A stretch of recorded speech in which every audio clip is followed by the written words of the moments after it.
মাছ দিয়ে তো মাছের ঝোল করে খেয়ে নিলাম। এখন মাছের মাথাগুলোর কি করি? ওহো, গাছে তো অনেক পটল ধরেছে কচি কচি, সেই পটল দিয়ে আজ কিছু বানানো যাক। নমস্কার, আমি অর্পিতা। আমার চ্যানেল বাঙালি রান্নাঘরে আপনাদের সবাইকে জানাই নতুন একটি রান্নার সাথে স্বাগত। চলুন দেখে নেওয়া যাক। আজ আমি করছি মাছের মাথা দিয়ে পটল আলুর এই রান্নাটি। দারুণ খেতে হয়েছিল, একবার হলেও ট্রাই করতে পারেন আমি যেভাবে করছি সেভাবে। তো দেখুন, আমি গাছ থেকে পটল নিয়ে এসেছি, আর এদিকে আলুগুলো প্রথমে কিন্তু সামান্য জল দিয়ে সামান্য সেদ্ধ হতে বসিয়ে দিয়েছি। এদিকে আলু আমার সেদ্ধ হতে হতে পটলগুলো ওদিকে ছাড়িয়ে নিয়েছি।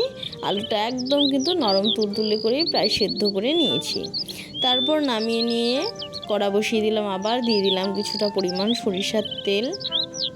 তারপর দিয়ে দিতে হবে মাছের মাথাগুলো। আগে নুন হলুদ মাখিয়ে রেখেছিলাম, মাছের মাথাগুলো বেশ কড়া করে লালচে করে কিন্তু ভেজে নিতে হবে। তারপর মাছের মাথায় ভাজা হয়ে গেলে উঠিয়ে নিয়ে ওই তেলের মধ্যেই দিয়ে দেব আর সামান্য তেল দিয়ে তারপর পটলগুলো দিয়ে দিয়েছি। দেখুন, পটলগুলো বেশ কচি ছিল, তাই খেতে বেশি ভালো ছিল। দেখুন আমি কিভাবে কেটে নিয়েছি। তারপর ওখানে সামান্য নুন আর সামান্য হলুদ দিয়ে পটলগুলোও কিন্তু আমি লালচে করে ভেজে নেব। সব কিছু ভেজে ভুজে রান্না করলে রান্নার স্বাদটাই আসে আলাদা। সত্যি দারুণ খেতে হয়েছিল। তো দেখুন, পটলগুলো কিন্তু আমি উল্টে পাল্টে কিছুক্ষণ ভেজে নিয়েছি। তারপর একটু ঢাকনা চাপা দিয়ে দেবো। ঢাকনাটা দেওয়ার কারণে পটলটা আরও নরম হয়ে যাবে আর ভাজা ভাজা হয়ে যাবে। তারপর কিছুক্ষণ ভেজে নেওয়া হয়ে গেলে তারপর দিয়ে দেবো সেদ্ধ আলু। একসাথেই সব কিছু আমি ভেজে নিয়েছি।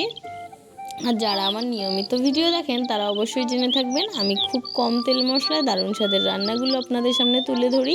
এখানে আলাদা ভাজতে গেলে বেশি তেলের দরকার ছিল বলে আমি তাই একসাথেই সব কিছু ভেজে নিয়েছি। বেশি তেল মশলা খাওয়া যায় এখন আমাদের শরীরের জন্য কতটা ক্ষতিকর সে তো আর আমার বলার অপেক্ষা থাকে না।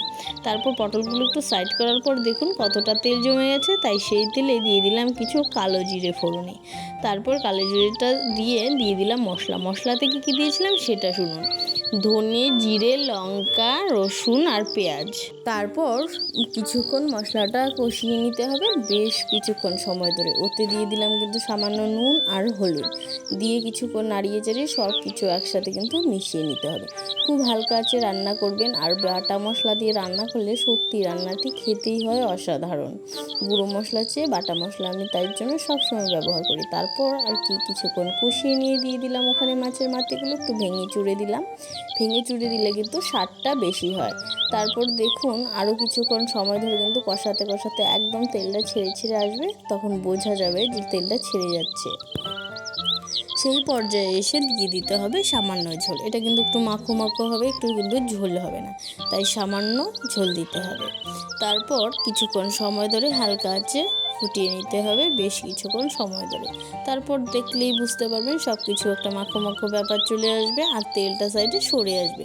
সেই সময়ই দিয়ে দিলাম আমি বেটে রাখা গরম মশলা। আমি কিন্তু সবসময় পাটায় বাটা গরম মশলা ব্যবহার করি। গরম মশলার গুঁড়োই সেরকম আমার স্মেলটা ভালো লাগে না, তাই তো গরম মশলাটা বেটে নিয়েছিলাম দিয়ে দিলাম। আর কিছুক্ষণ হালকা আঁচে ফুটিয়ে নিয়ে নামিয়ে নিলেই রেডি আমাদের আজকের এই পটল আলু দিয়ে মাছের মাথার রেসিপিটি। গরম ভাতে দুপুরে অসাধারণ খেতে হয়েছিল, একবার হলেও ট্রাই করবেন।